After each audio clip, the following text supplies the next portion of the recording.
They tell the story of David, the shepherd boy, the man after God's own heart. But what they fail to tell you is just how menacing this man actually was. David wasn't just a warrior.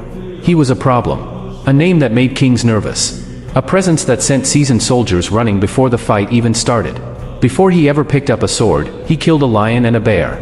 Not from a distance. Up close. With his own hands. 1 Samuel 17 verses 34 to 36. That was his training. Not a battlefield or an army. God sent wild beasts to test him. Because after ripping apart a lion, what is a Philistine? Goliath wasn't just big. He was a symbol, the embodiment of fear. David stepped forward without hesitation. No drawn-out speeches. No fear.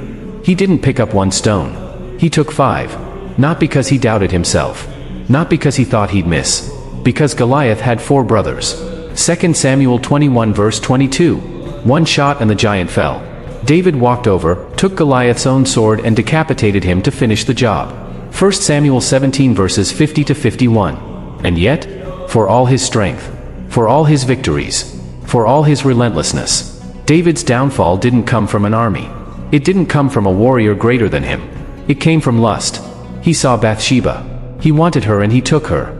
Then he covered his tracks with murder. 2 Samuel 11. The same man who feared nothing, who stood before lions, bears, and giants, fell to himself. Fell to sin. And that's when you realize, it was never about David. The strength, the victories, the fear he commanded. None of it was his own. It was God. David was merely the vessel.